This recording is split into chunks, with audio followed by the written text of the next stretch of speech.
get a show of hands? Has anyone ever been involved in a fishbowl conversation before, including perhaps earlier on this day? Astrid has, yes, good, a small number. Okay, so what we're gonna do today is something that's a little bit of a sidestep from your typical panel that we might be used to seeing at this kind of event. What we're gonna do is something that's more participatory, that's more democratic, that understands that we have some invited guests who have some incredible wisdom, but so do all of you. And so we're gonna have a conversation that we've entitled, Am I the Drama? The Sweet and Sour of Movement Building. This is a conversation where we want to begin to talk about what it really takes to build in community together. I want to shout out Mike, our graphic designer, who's going to be building a beautiful picture of our conversation as we're talking. Mike is local to Austin. You too can hire him for all of your graphic recording needs. We're graphic design. I also do this because everybody got a side hustle. All right. Let me tell you a little bit about what we're going to talk about today. And then I'll tell you about how the fishbowl actually works. Okay. Hi, Lily. Hi.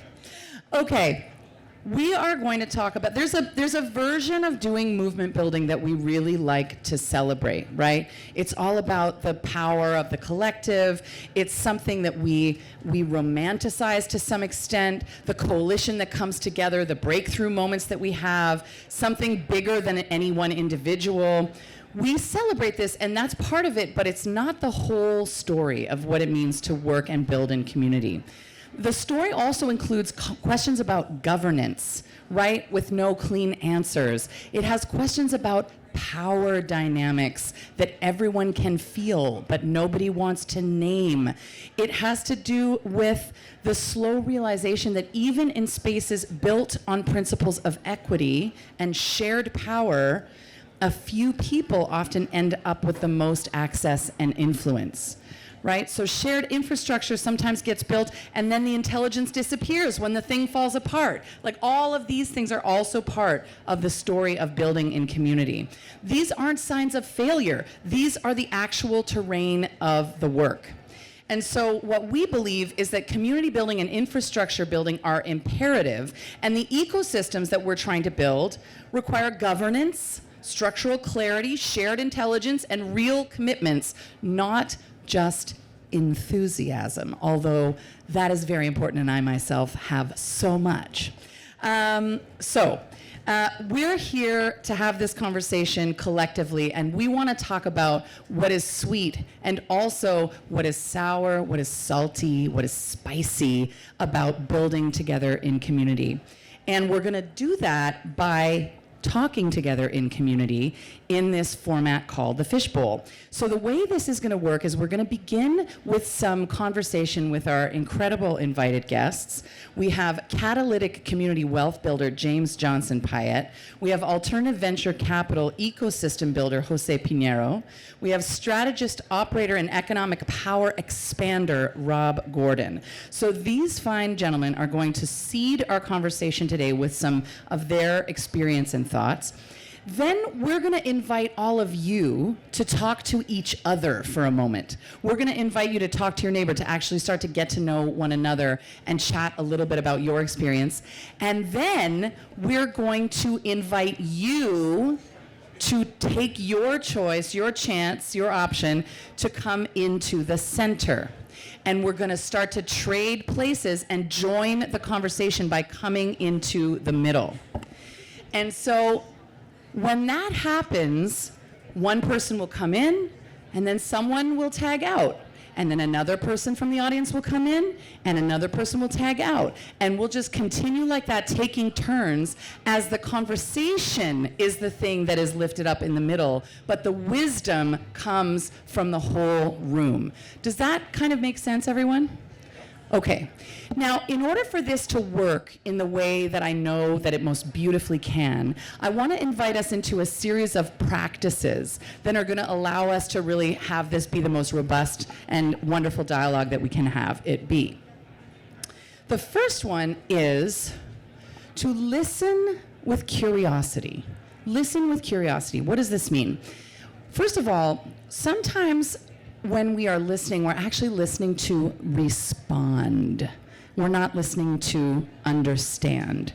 So we're thinking about what it is we're going to say in response, right? So instead, we want to invite you to really be present with what is being talked about, what is being said, so that you can be understanding what you're hearing.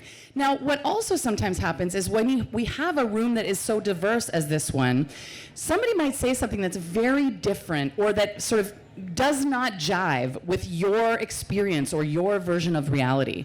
So we're inviting you to really get curious in those moments, right? What is that about? And that's what's going to help us have a really robust, nuanced, diverse dialogue. So we're going to listen with curiosity, listen for understanding. The second practice I want to invite you into is to trust the wisdom of the room. Trust the wisdom of the room. And what do I mean by that? What I mean is the conversation, once we get into the fishbowl, is going to take on a life of its own. So you might be sitting there and think, like, I have a spicy hot take. I want to get up in there and share my idea. Please do. And also, you might find yourself in the middle, and the conversation that's happening has gone in a different direction. And all of a sudden, your spicy hot take is not entirely relevant to what's happening. Trust the conversation and where it's going. Maybe somebody else will bring your spicy hot take up later. Maybe where the conversation is going is going to take you to an even spicier, hotter place, right? So trust the people involved, trust where the conversation's at, and that's part of listening to understand, is following where the conversation is going and let it go where it wants to go. Also, you don't need a spicy hot take in order to come and sit in the center. You just need to want to participate in the conversation. So you don't have to sit there thinking, like, what smart thing do I need to be able to say in order? Just come on up, just join, all right? Trust the wisdom of the room. And finally, take space, make space. What do I mean by this? Often when I facilitate, I'm talking about metaphorically thinking about how much space we take up in a given conversation. Today, I'm speaking very literally, because in fact, we are going to be getting up and moving into the center and taking space. And then we are going to be getting up and leaving the center and making space. So this is about paying attention to who came into the circle first or last. Do you feel complete with what you came to share? Can you make space for somebody else to join? So we've got listen for understanding and curiosity. We've got take space, make space. We've got...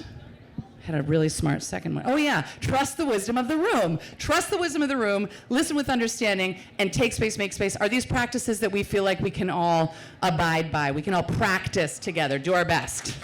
We're just gonna do our best. That's all we can do. Okay, awesome. Let's get rolling. Hi guys. Hi. Wait, I'm not supposed to sit with my back to the camera. Oh God, okay, here we go. Okay.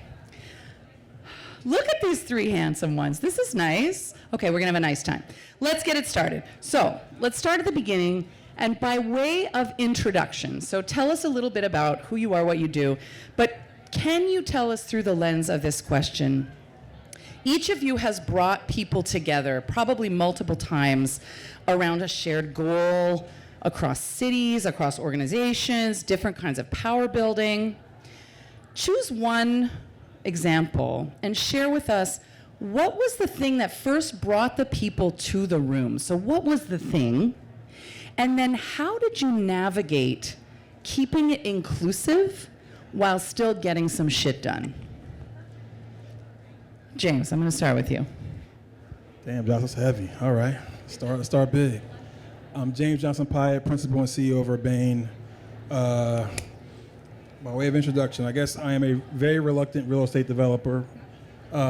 We focus really on community wealth building, and so when you hear that term, it's a little glib now, but 18 years ago when I started my company, I was talking about that work and what it really meant to have real assets, shared ownership in things that build wealth, both monetarily and otherwise in community.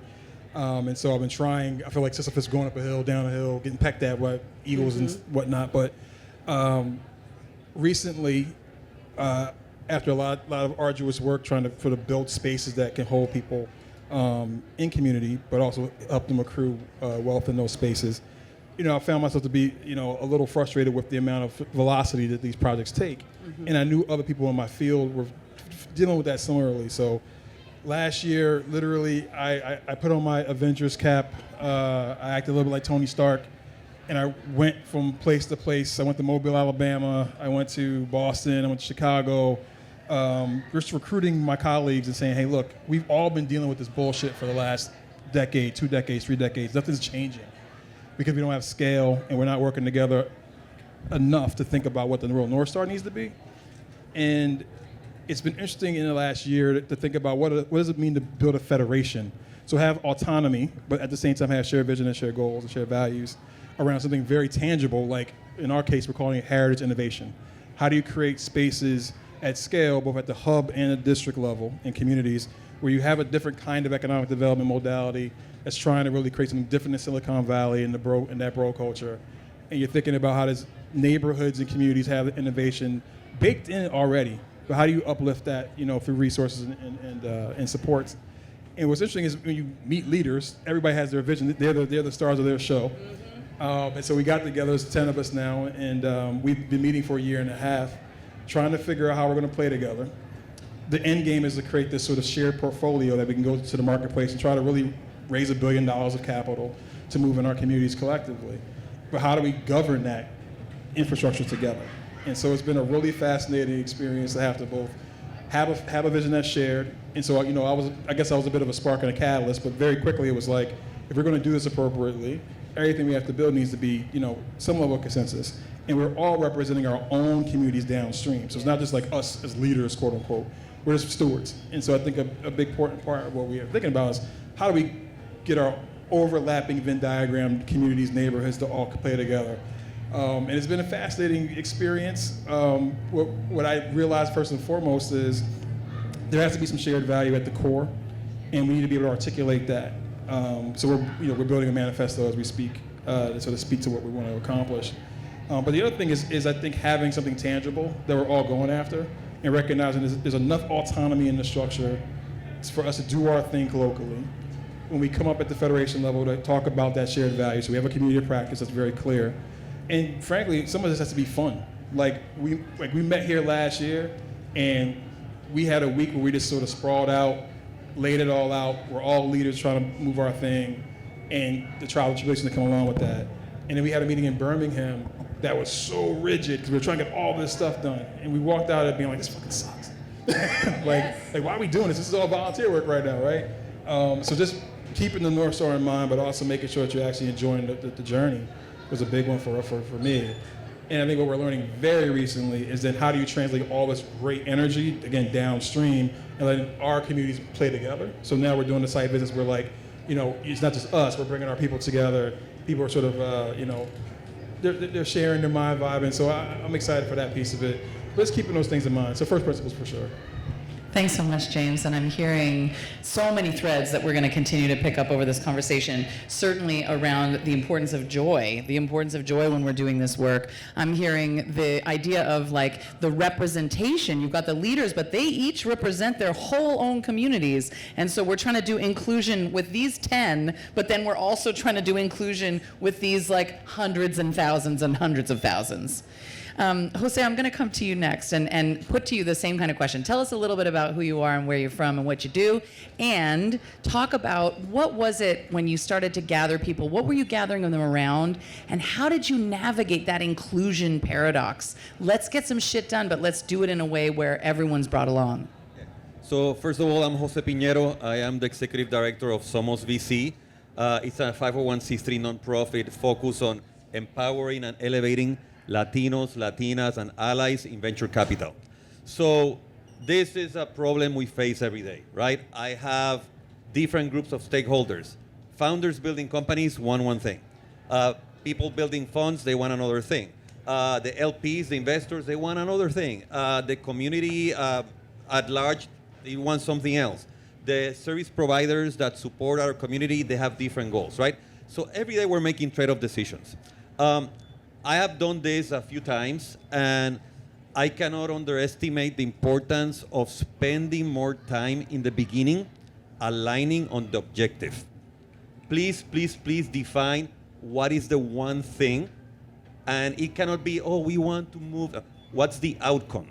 What's the outcome that you will know months or a year later, we did it, we hit the metric, or we surpassed it, or we fell short. But if you spend that extra time in the beginning, whether it's 2 weeks or 2 months, it really pays off. It really pays off. And once you have people aligned on the outcome, and it's hard, but once you get them aligned, then you can get to brass tacks, you can get to how do you do it, how do you make decisions. I'll say something a little bit controversial. I love governance. I love governance, and I have stepped into several nonprofits where I come into the board or the board had issues or something, and my job is to figure out how should we make decisions, who, when, how do we set some parameters that at least will work 80% of the time, and then you start implementing things, and you'll find the edge cases. But if you set things up before the problems happen, because by the way, making decisions when things are good, when there's money coming in, when the business or the funds are coming in, everybody agrees, everybody's happy. You're throwing a party. When you have to make the difficult decisions of, do I fund this program or this other thing? Do I kill an initiative? Do we let go of somebody? That's when things get really hard. So I try to do kind of what I call my balanced approach, which is be very intentional and very specific on the outcome, and then try to be practical, pragmatic with the decisions. Tell people, how are you making decisions? What are the principles that could work 70, 80% of the time, and you'll get a lot of things done. But it's hard. It's hard because we come in, we want to change the world, we have these ideas, but at the end of the day, you have to pay the bills, you have to run the operations, you have to satisfy different stakeholders, and it's a little bit of a juggling game. But what I'll tell you is, there's a way to do it. It's kind of a balance. It's not perfect, but I have seen it work in many situations, and I'm sure we'll talk more about it. I love doing this work. I love seeing people come together. I love when people dream about something bigger than what they thought they could achieve together. Then they go ahead and they do it. And most importantly, I am a fan of building beautiful, positive memories of how we did the work. So I'm really all up for that. Every day is a challenge with partners like KPOR, Black VC, and every day Omidyar, every day we're looking at things. But if we don't do these things, who's going to do it? If we want a better situation, a better world, we have to do it. And I am a firm believer that each of us is here for a very specific mission, and that once we find what that is, you just have to take one step after another and get going. So super excited to be part of this conversation. Thanks so much. Thanks so much, Jose. Thanks so much, Jose. I'm hearing again, I love this. You're just seeding the whole rest of the thing. Way to go, guys. It's like we did a prep call or something. But no, I'm hearing you talking about trade-offs, and I can't wait. We're going to come back and talk about that. Let's get real. And I'm also hearing this piece around the investment at the beginning. And not only are we able, when we invest at the beginning of a process like this, to get clear on what our outcome is going to be, but just by virtue of the process of getting aligned, we're building the kind of relationships and trust that we need to then be able to go ahead and do the rest of the work that we're trying to do to actually achieve that outcome. So thank you for that. Rob, I'm over to you next, and would love to hear sort of an example from your work and your history. Similar question. So what is the thing that brought the people together in the first place? And then that navigating, like, how do we be inclusive? How do we bring everyone along, but actually move things forward? Yeah, I mean, I love this question, but first and foremost, I really do want to thank the Omidyar Network and the Tech We Want team for putting this entire 2 days together. I think hopefully you all see value in the conversations and in the connections, and it's just an amazing opportunity to be able to share my perspective, but also to connect with wonderful human beings like everyone here on this panel, but also within the Fishbowl. So first, I want to start with that. I'm Rob Gordon.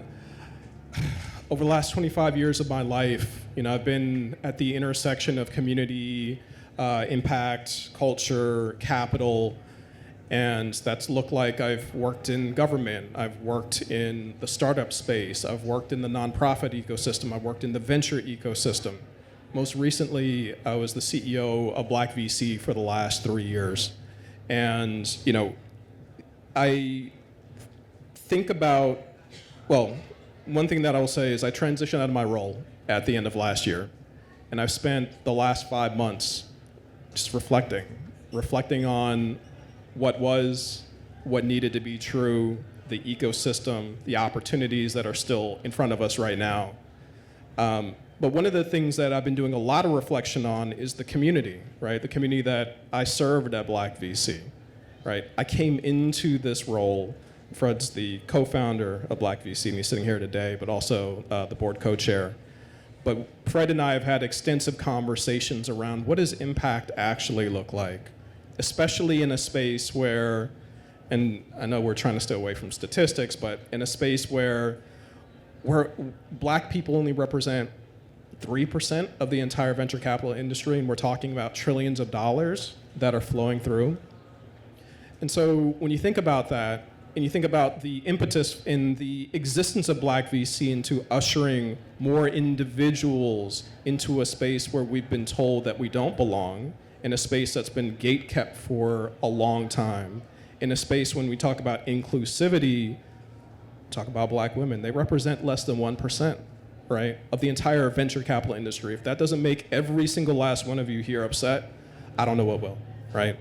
And then you talk about additional communities within that, the LGBTQIA communities, right? You know, we're talking about fractions of people who are in places of power and influence, in places where money and opportunity and access determine the future of the world that we live in. And not only is the mission important, but going back to your question, the community. How do we think about inclusivity within a community like that, right? Because there's even further nuance.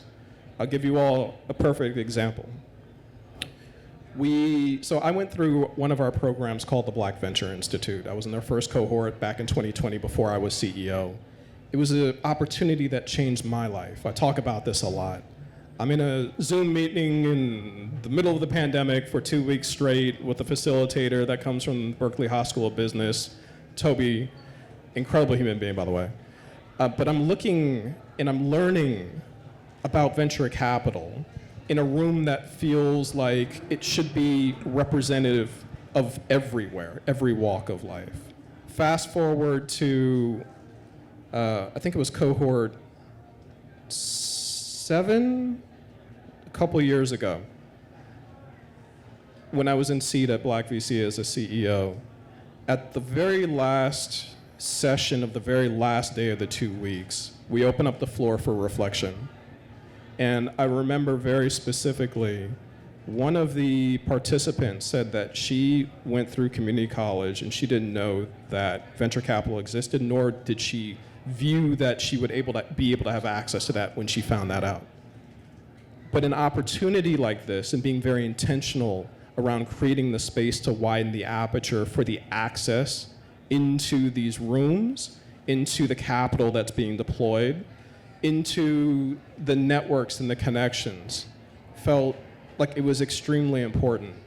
And so one of the reasons why, and I know Fred and I have gone back and forth with this, when I first took the job, he was like, hey, just get go into the community, listen to them, but then let's get to work. I said yes, and I'm gonna take even more time, right?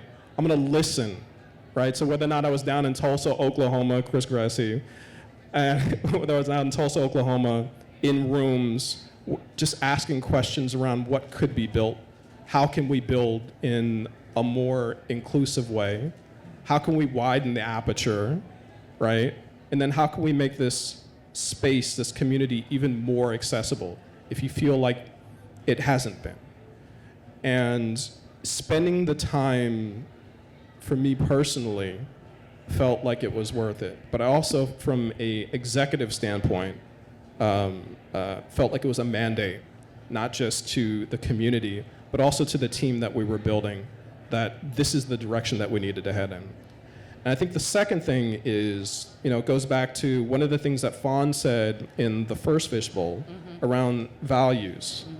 Values are extremely important. I'm a firm believer in sharing those values publicly, but I'm also a firm believer in making sure that the community is in partnership in the way that you develop those values, especially in a community-facing organization.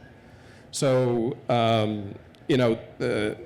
we took a lot of time to ensure that those values were intrinsically aligned, especially in a community that, well, especially in an ecosystem that feels very cutthroat from the outside in, but a values-driven approach helped us in the long term. Thank you so much. I appreciate that you brought up values, and I also heard you earlier referring to some of the power and the way that power works when we're trying to build collective power in order to get a piece of that power, right? Like that's ultimately why we do the work of collective movement building, is to get a piece of that power. But let's talk about power for a second, because actually that is one of the greatest two-sided coins we've ever had to deal with, right? Because we're trying to get that power, but also we see how that power moves and works, or sometimes rather we don't see how that power moves and works inside of our collectives. We talk about creating alignment at the beginning. We talk about collectively developing a set of values, a manifesto, and that's all well and good. But then when the brass tacks come, and then when we have to make decisions, and then when life is hard and we don't have any money, now we see where the power and influence actually lies inside of our movements. And it's often unspoken, it's often hidden, and it's often something that's felt but not talked about. So I want to we did do a prep call, y'all, and I will tell you that like we chatted about a bunch of stuff, but eventually we got to this point where they were like, it's all about the fucking power. It's all about the power, y'all. Let's just talk about it. Like, let's get it out in the air right away. So here we are. So, you brought it up. Jose, you were talking about governance. Yeah. So often, governance, or the way that we make decisions together, is when we start to see how power actually moves in our collectives, right? So I want to know how each of you has navigated that in your work. So Jose, I'm going to come to you first because you sort of introduced this for us. And I want you to tell us a little bit about where has governance helped and where has it become the thing that surfaces how power is moving in the room? And whose voice carries the most weight, et cetera. So we have to embrace that power is going to be a dynamic that is going to have a huge influence in everything we do as we build movements, as we move communities. Power naturally happens when there's proximity to decision makers, to capital, to influence, to resources, and let's not kid ourselves. We have to identify what are the dynamics in a situation, because it's really hard if you're swimming against the current. So look for how things naturally gravitate, and as you start observing, you start realizing who has the tendency to win some of the conversations, to persuade people to do other things, etc. And power is a good thing. It's, the Spider-Man, with great power comes great responsibility. If you're sitting in this room, I can see that you care and that you're looking for a way to make a difference. It's your right to leverage your power, to increase it, to attract more, so you can achieve what's right for your community. So governance is just another tool. It's another lever that you can use to make sure or to improve the chances that the right outcomes will happen, that most people will be satisfied with the way things go, and to manage difficult situations. We need to get out of the idea that we are going to have everybody be happy. There's no way for you to please 100% of the people. You're not pizza, you're not tacos, somebody will not like you. And somebody will not like the decision, the recommendation, what you said, or how you said it. And that's all right, okay? This is not a people-pleasing popularity contest. You're here because you want to advance something, you want to achieve something. So I would say that one of the things that you can do as you start building some movement, like we said before, agree on the goals, ask yourself and have everybody ask themselves, why us? Why now? Why us have to do this thing or want to do this thing? why is now the right moment. And watch the language, okay? Over time, the more aligned the language is, the easier things will become. And then put in place some initial framework of governance. Hey, we think this is how we're going to make decisions. These are the things that is going to go to a vote of whatever council or group or everybody. Here are the things that the leaders are going to decide. Here are the things that is just informing people. Put something in writing. It's not going to be perfect. You will find some issues, but you will avoid 60-70% of things, because when something comes up, you can point to hey, this is what we wrote. If we don't agree with this framework, the team can go back and revisit it. So watch for edge cases. When something kind of, doesn't fit here, doesn't fit there. Wow, how do we make this decision about funding, trade-off, program, leadership, etc.? And my advice, this sounds really simplistic, get the right people to talk together. Don't do it via text. Don't do it via email. Nobody has solved the world problems via text or email, okay? Nobody receives the email and goes, oh my God, I was so wrong, you're so right. Thank you for showing me the way. It doesn't happen. You don't have context, you don't have tone, you don't have nuance. Please talk. At least via phone, better if you can do it via Zoom or whatever. But get people an opportunity to speak their point of view, and then you can say thanks to all of you for the feedback. By the way, some decisions are not democratic, and they shouldn't be. For some decisions, it's either the executive committee, or is it the elected group, or is it a general vote, but it doesn't have to be democratic. And you're not optimizing for 100%, you're optimizing for things that will keep things moving forward at a decent pace. Thanks, Jose. I really appreciate this idea that we can watch how power moves, and then we can harness it, right? And I'm also hearing you talk about clarity. When we just try it out, write it down and try it out, see how it goes, and that's going to get us 60 or 70% of the way.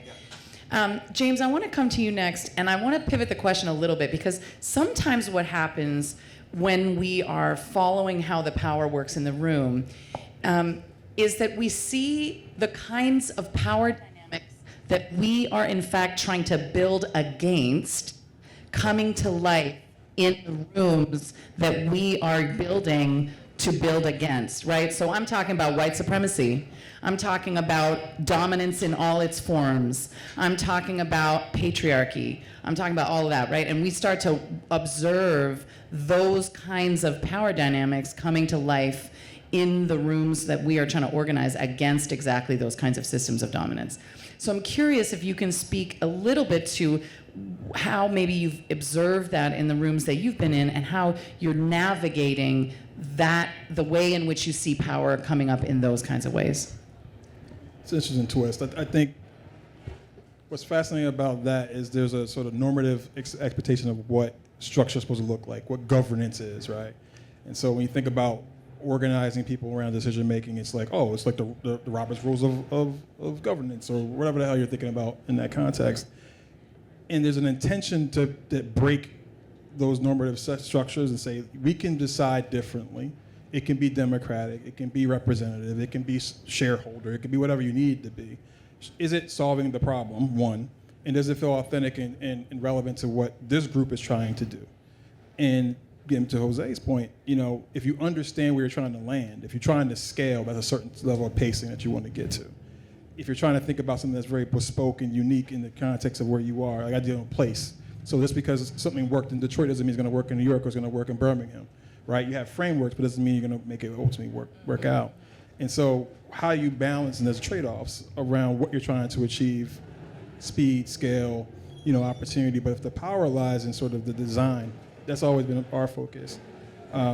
We've tried to play in that space a little bit. So just to tread on what we were talking about before, my community that I'm dealing with in Philly, where I live, we built out essentially what's a neighborhood REITs, or neighborhood real estate investment trust. And so the point of it is we have a shareholder model. There's models that are community land trusts that are very focused on tri-party boards. If you go to Boston, there's models around assembly where you have one voice, one vote. Lots of ways this can play out, right? But ultimately, however you want to spin it, people need reps. And so when we started doing our work, I realized really quickly, I can speak high-minded as I want in my emails and my other communication, but you're not going to know what's going on until you're actually in the field, right? And so we gamed it.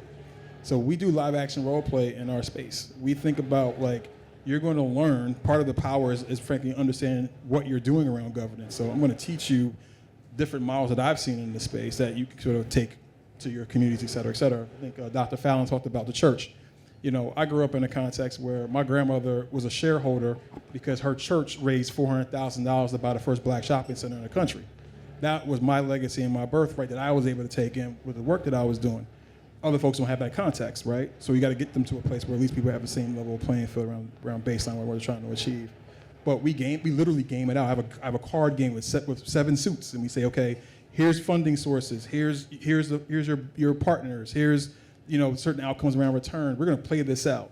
And so for our REIT in Philly, it's been fascinating because I've been watching in real time people gaining power because they're gaining confidence, they're gaining literacy, they can't understand what's going on because they're gaming it out. And the end game is we have a live project. I'm like, look, your money is going into this, so you're understanding what the risk that comes along with having power, what that comes along with. It's like, it's not pretend anymore. I'm like, you're low income, you're high income, it doesn't really matter. You're all in the room, you're all gonna own this. You're all gonna write a check. What are we doing, right? And so it's been interesting to think it through fundamentally, like, how they landed. And, and for me, not to put my thumb on the scale because I'm the organizer in the space, and to be like, all right, I can kind of see a train coming at, I'm like, but I'm not gonna jump in the middle of that. The train might have to smash into the wall. That might have to happen, right? Without blowing the deal up, but letting people really experience the space in real time. So we've had sort of 2 cohorts of that model, and I found that sort of a mixture of that joy, that gaming, those real reps, and finally having some real skin in the game that you're defining in space and time creates a power dynamic that's really fascinating. So on my end of it, I'm still trying to figure out how to be a good referee / organizer / convener or steward of that space. I haven't quite figured it all out yet, but that's how it's going for me. You haven't figured it out yet? You haven't answered it all yet? I haven't answered it all yet. All right. Well, thanks for saying it. But what I love about what you're talking about, what I'm hearing and what you're saying is that part of leveling the power playing field is ensuring that everyone has the same tools that they're working with, that they've learned those tools together, and now also there's stakes.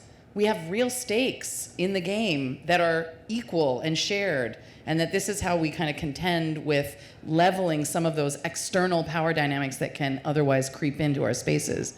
Rob, I want to come to you and sort of shift the question a little bit to talk about power and particularly governance when it comes to trade-offs.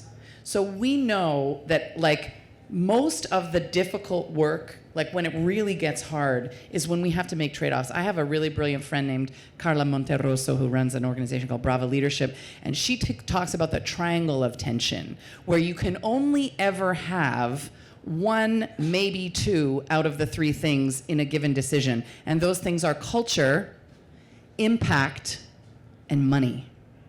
And every decision that you make has to privilege one and sacrifice another, or maybe 2.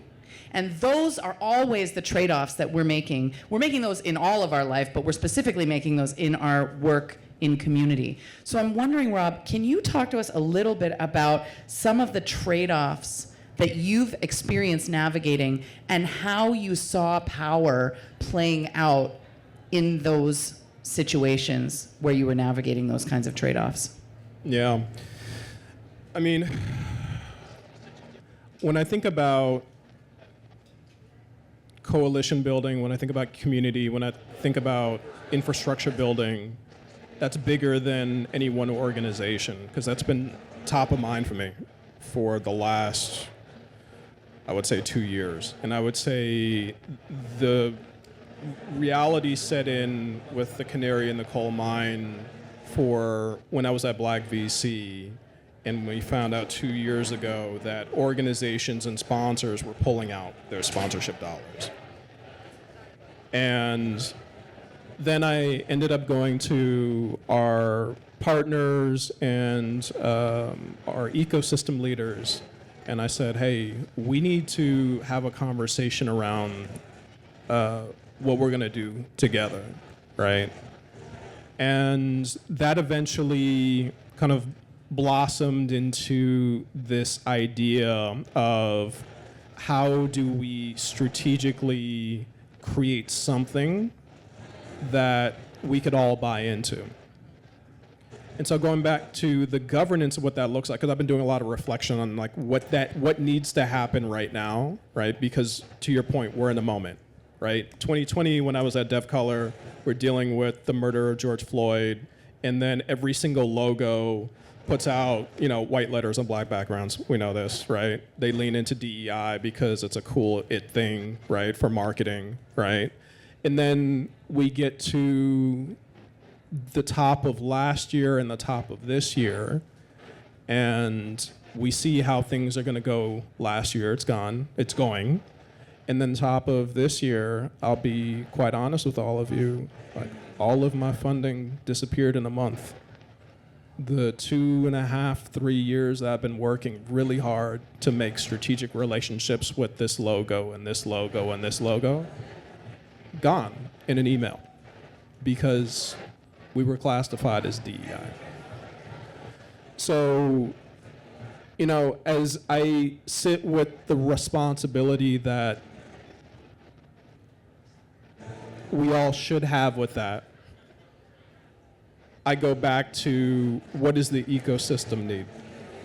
The ecosystem needs every single person in this room who cares about this work to be in conversation with one another. One of the things that I was also reflecting on is that when we think about these new coalitions that we're building, it's likely going to look a lot different over the next 5 to 10 years than it does today, right? Because, again, you shift when you get dollars through the door. You shift when your community expands, right? You shift in the expectations that your community has for you. So I think the governance piece is an extremely important conversation to have from day one. It should be as inclusive as possible as you can make it, and you should listen to one another. You should be respectful of one another, but you should dare to want to push back as hard as you can against everything that you're seeing today, because all these organizations, whether or not you're a Black VC or Somos VC or Code 2040, you could be gone yesterday. You could be gone yesterday. I guess the last thing that I'll add to this is you're not always going to be right, right? If we're all going to sit in a room and talk about how do we build something for the future, don't let ego get in the way, right? Because if you're the CEO, if you got 10 different CEOs of organizations that want to create shared impact, I promise you, every single last one of us has an ego, right? However, you need to think about how to kind of like sidestep that for the common goal, for the common good. And also listen to your board, listen to your community very specifically. They'll tell you what they need, and it's your job as a steward of that community to make the right decisions, and that it's going to evolve over time. Thanks so much, Rob, and thanks for being so vulnerable, because this is when it really gets real, is when the tides around you shift and change, and all of a sudden you're making much more difficult decisions than you've ever had to make before. And so I want to take us to our audience now. I want to invite y'all to have a little chat with each other for a moment. So we're just going to invite you to find a partner, find somebody you're sitting next to, and share with each other. We're going to go for maybe 5 minutes, and just share about what was some kind of coalition, collective, or any kind of shared effort that you've ever been a part of.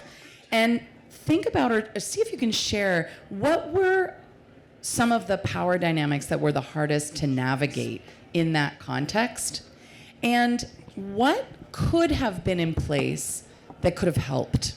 So when you reflect back, when you think about it, like what was really like gnarly and complicated when it really got down to those difficult moments where you had to be making trade-offs and difficult decisions and navigating those kinds of like dynamics in your collectives. What was hard, and what in reflection could have been different or could have been built to help move that forward. And we're just going to go chat with your neighbor for like 5 minutes. So do that, and we'll bring it back, and then we'll get into the fishbowl. Go ahead. Thanks.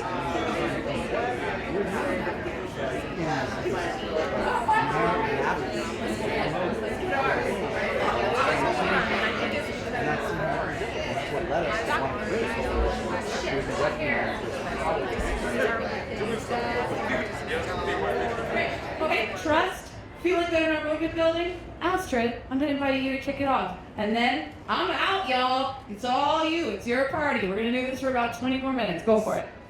I like to say trust is transactional. Like people who are trying this against all the currents, like swimming, it's like swimming against the current, right? Like if you don't give me a boat and an oar and a life jacket, we can't be doing this work. And it was really difficult to build trust when people are chronically under-resourced, right? And so what happened for us is we attracted a bunch of funding really quickly. We wanted to have a cooperative model of how people manage funds. The way I literally traumatized the whole team was by pulling out spreadsheets and assuming everybody can do what a PhD economist can do, right? Which is manage a damn budget. Like here, you want power, here is your power to manage your own budget for your circle inside this movement. And it made people very, very upset. It was harmful, right?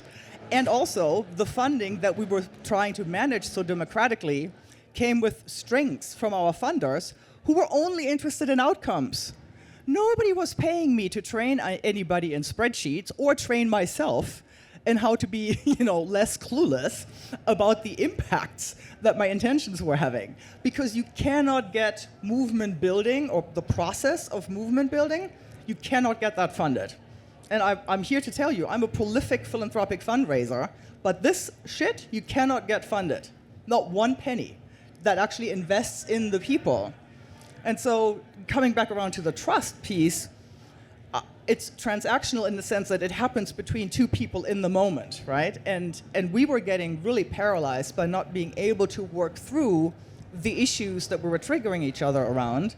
And so where I have landed in this is to ask questions of people that help me sort of screen their readiness to engage in movement building work. And my biggest question is always, how can you name your trauma?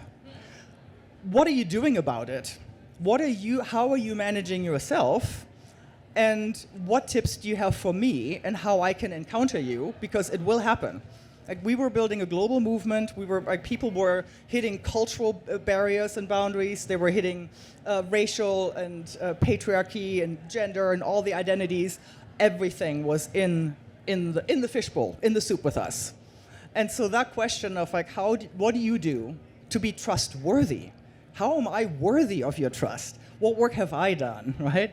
And so I would love for a funder to step up, not looking at our friends at Omidyar, but also looking at our friends at Omidyar, that would make that sort of movement building, running around money and self-improvement money available. Like I, for example, ended up paying for a training on trauma-informed collaboration. Like to me, that's like table stakes now. Like if you haven't done something like that, I cannot be in relationship anymore with people who can't speak to their practical mechanisms for navigating these tricky situations. I love that. Oh, mine works.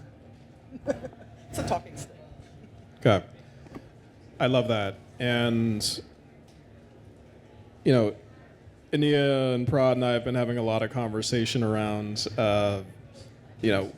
what it would look like or what the needs of the entire ecosystem are. And, speaking to, what you just said right now, how do you create trust when there are so many different experiences from these leaders who want to come to the table, who want to make a difference, who want to align with other leaders on making effective change? I would love to see programs and opportunities for these leaders to go through any of these trainings, right? Or on both sides of the spectrum on how to work with other people more effectively, but then also how to potentially teach leaders how to show up in more effective ways in the room. right? Because I think that bi-directionally, that's really important. And I think the second part of this too is ecosystem building is so hard, but it is the immediacy of how quickly we need to move cannot be outweighed by any challenges or issues with people who have a shared interest in moving the needle forward. Yes, there are going to be issues around trust. Yes, there are going to be issues around shared intelligence and resources. Yes, there are going to be issues around maybe I don't like this person, right? But we are in a moment right now where there are things that are bigger than the individual. And my hope is that, and I'm sure a lot of us are having these conversations with ourselves and our communities right now, but my hope is that we can find effective ways to either quickly build trust with one another or find ways to move around that. But I do think, I agree with you, there does need to be a baseline of trust before being effective in any way in movement building. So I love this concept of trauma training, so I want to learn more about it. Question for you. How aligned were the incentives for the different stakeholders in your community?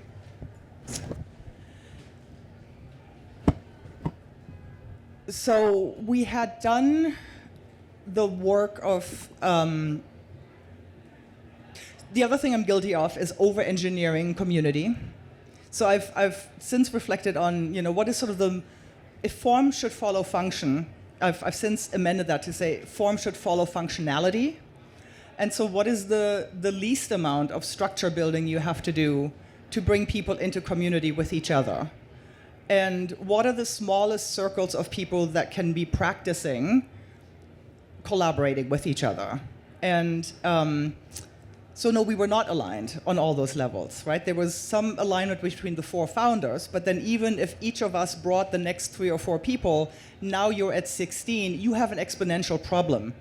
And it doesn't take just twice as long to bring on the next 4 people. It takes much more, multiple more time and effort or intention to realign at every step of the way. And so I think conceptually people came in and said, I am a zebra. That was the surprise tsunami in our inboxes, that at the surface level, right, the concept immediately resonated and the bare minimum definition of it immediately resonated. But then the whole understory of it, that took a lot more work. And, this happens, there's so that over-engineering is where I would take responsibility and say, yeah, that was crazy. That's a really interesting point. Okay. Yeah, so I love the idea of not over-engineering space. I think about 2 things. One, if you're on Instagram, please search Justin Tuck. What does it feel like as a thing you search? He gives a speech. He's a football player, American football player. He talks about at the Super Bowl, he's about to play Tom Brady and the Patriots, and he's saying, you guys have never been to the Super Bowl before. What does it feel like to win this game? I know what it feels like. The point that you just made about 2 things, the sense of belonging that happens when you define the space. I'm a zebra, right? That's an initial sort of marker for trust, but then you got to keep earning it because you got to go through the muck together, right? You got to create drama together. You got to get in this space together and sort of be in the arena, right? Every rep you're able to get, you earn that trust, and maybe you break it and build and come back up. But being able to have those reps together, I think, is super important. And Ania knows as well, because I'm dealing with this right now with my aunties. So there's power dynamics around me being younger and constantly trying to say, hey, you know what? I'm technically your landlord, but I'm trying to help you out here. And they're oh, son, yeah, you're nice, but I'm going to sell what I want to sell. And there's this constant back and forth, but we're in the arena together. So when push comes to shove, we just had a fire at our facility in Flatbush. It took a lot out of the space, but at the same time, I wasn't worried in the way I'd be worried 3, 4, 5, 8, 9 years ago because I've already done my reps with them. So now it was more about we're part of this thing together. We've identified who we are together. We're trying to move this thing forward. The sneaky part, and I think to the point you made that I think is fascinating about movement building, is I've had to raise money where I mask what it is. So JP Morgan's my funder. You're funding movement building, JP Morgan.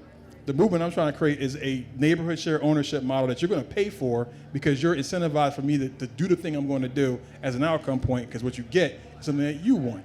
But I'm going to get what I want too. Now, the only tricky part left is making sure that my people understand they're in a movement, right? And try to language that in the context of business owners and aunties who are like, all right, Jane, shut the hell up. Just whatever. But that part of it is like this sort of subterfuge you kind of have to create. I love it's how to deal with end game capitalism. You're having to mask the pill to move the thing forward. So I love what you're thinking about for sure. Hi. Hello.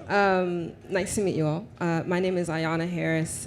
I'm the owner of Aubrey Consulting, which is a full-service civil engineering design firm. I am the only Black woman-owned civil engineering firm in Austin, Texas. So when we're talking, thank you.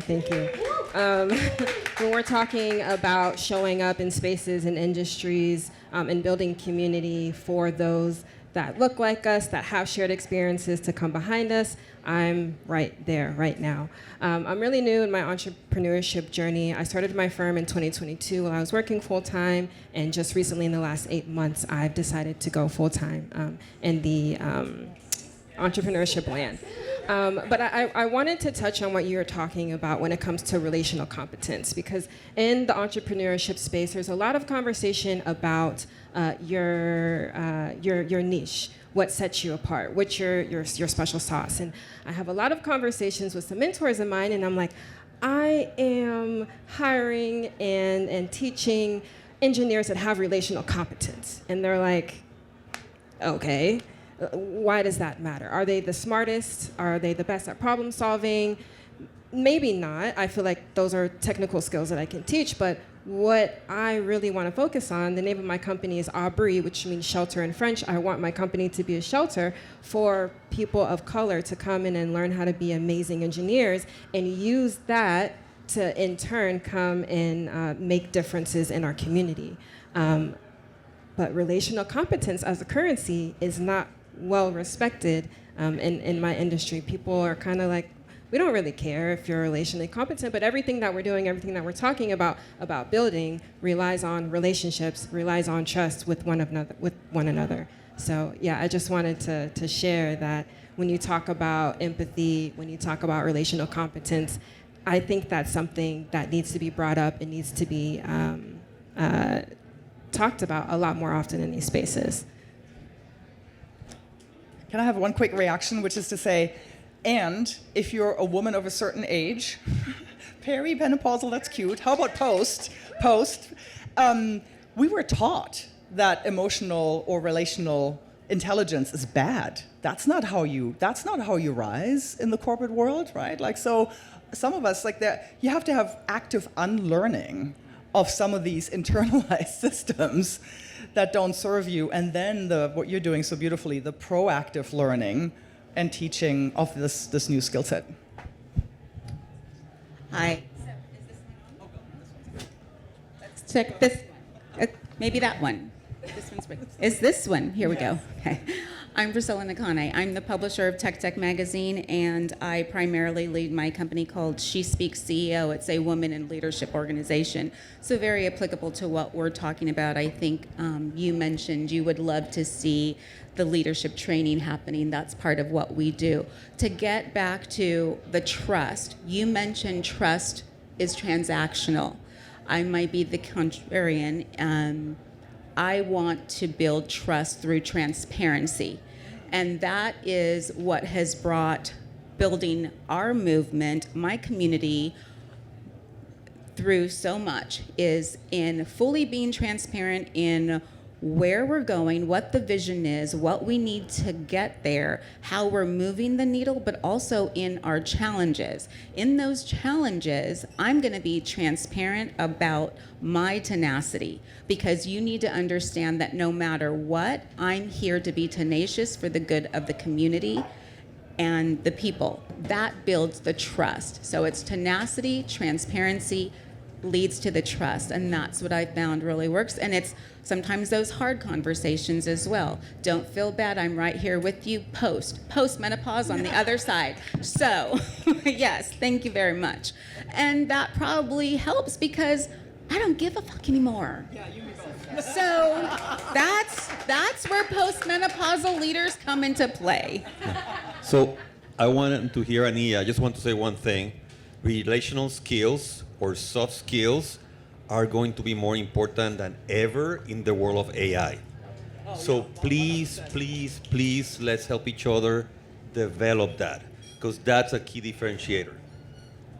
Yes. Hi, everybody. I feel like the conversation has shifted. I'm trying to adapt. But I think like maybe one of the things that I will say that I'm thinking about, and I'm also like, as the person who's putting this event on and also works at the institution that is funding this, I am going to choose my words very carefully, but I also want to keep it real. You know what I mean? So I think that like one of the things I'll say, because I'm like I am a funder, I am a director at Omidyar Network. I also, to even Astrid's point, like I'm out in these streets. I wear different hats, like running some of these organizations. It's what I was doing before I came into this job. And a lot of the folks who are very active movement builders are some of my closest friends and confidants. And so I have seen it in many different ways from many different angles.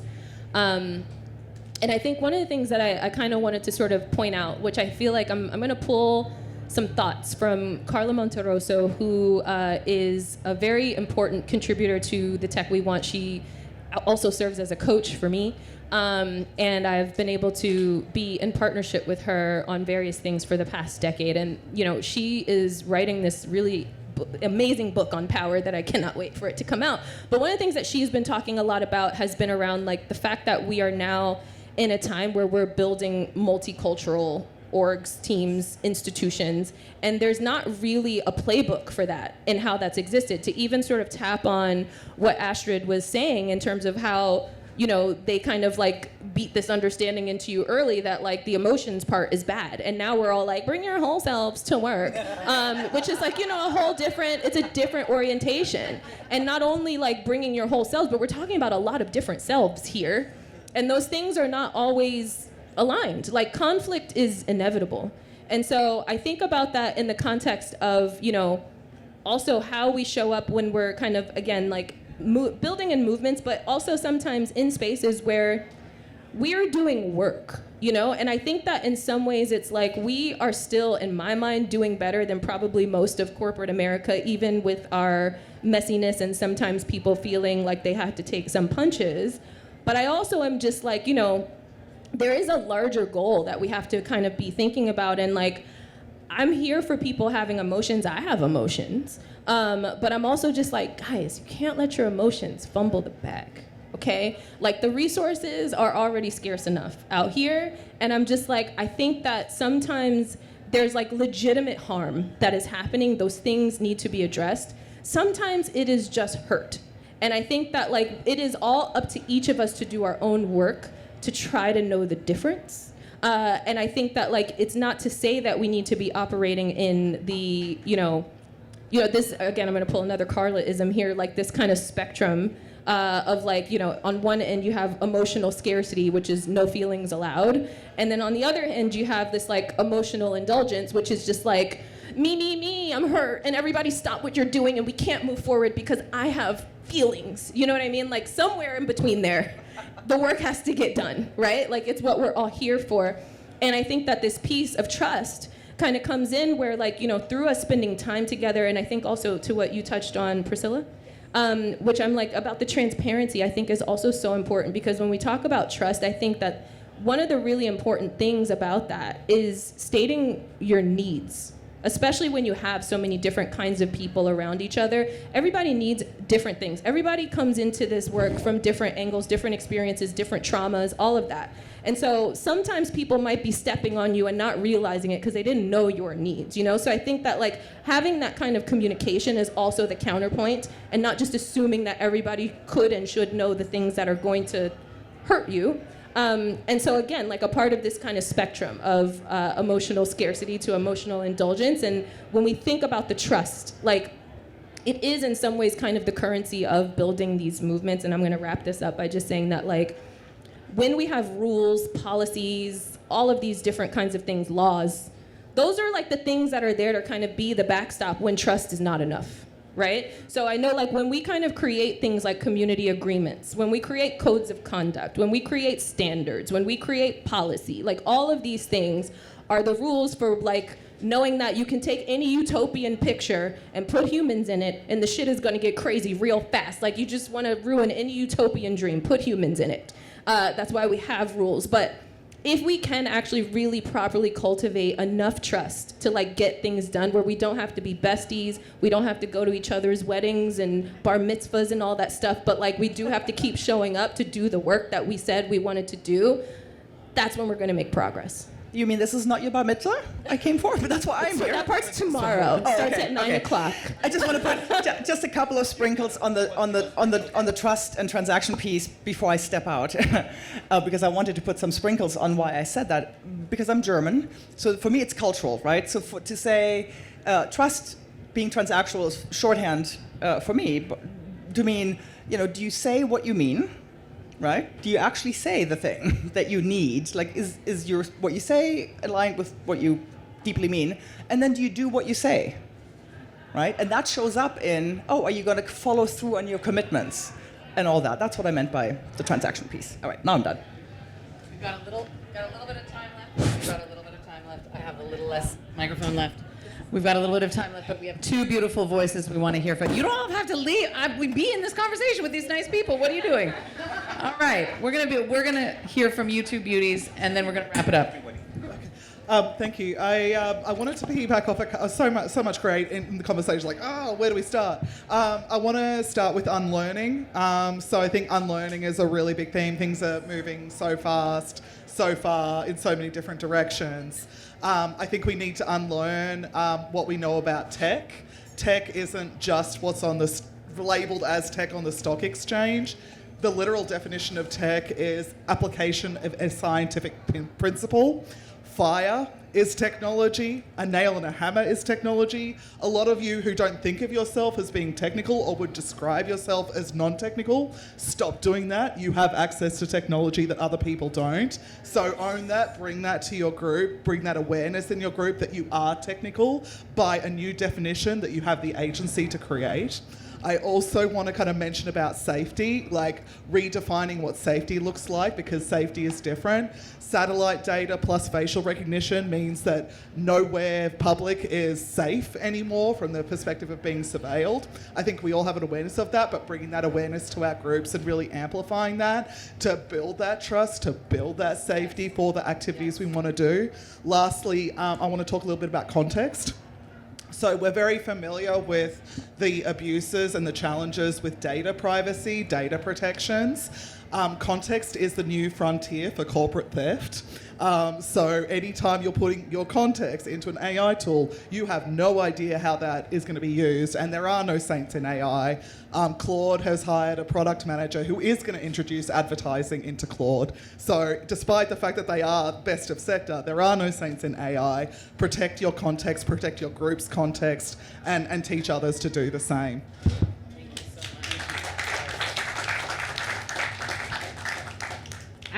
I think I'm just coming back to the initial question of the conditions necessary for trust. And one of the things that came up to me in everyone's conversation is that we did not have a shared definition of trust. And so for trust to be built, communication is a necessary through line, which means shared language. When I work with different kinds of stakeholders, whether they be funders, developers, whomever, I am sharing my definitions of things. I work for Runway Roots. We are a reparative capital financial innovation firm, and so when I talk about our work, I'm very specifically talking about how we define reparative, right? We don't own that word. Other people are utilizing that word, and it may not show up the same way it does as us. When I work with other founders and other CEOs in my consulting work, and I ask them about mission, vision, values, when they give me their values, how many people have seen respect? We've seen respect in values? I bet you respect doesn't mean the same thing across the board, right? When we talk about community and what it is to build trust in community, we should be clear that we're defining community, not your friendships. So how we build trust in community is automatically going to look different than how you expect to build trust with your new best friend. And that is something I think we conflate far too often. We can be friends and family and movement building. I hope we are. I hope we build to that. But first and foremost, we are brought together because we believe that we have the right to exist simply for being human, right? That's part of the initial understanding of community. So when we talk about trust, understanding that trust is evolutionary, it has to be scaffolded, and it requires shared language first and foremost. That's a word. Well, let's just end on that fire, shall we? Let's just end on that fire. Oh! I want to say thank you so much. I want to say thank you to our invited guests, Rob, Jose, James. Thank you so much. And thank you to everyone that came and contributed to this conversation. Really, like, this is what we're trying to do with the Tech We Want, is democratize these spaces that we come into and recognize that we get such fire when we invite from the room to come and be part of talking about what does it take to do this very heavy, beautiful, heartbreaking, essential work that we're doing to build the future that we want. If you caught any great content today, please tag us, okay, at the Tech We Want. Also follow. We're going to have so many fun times to come, including a whole other day of conversations tomorrow, starting at 1 p.m. right here at the Belmont. Thank you so much, everybody. What a beautiful conversation. It's such an honor to be with this community in this way. Thanks. Have a wonderful evening, folks.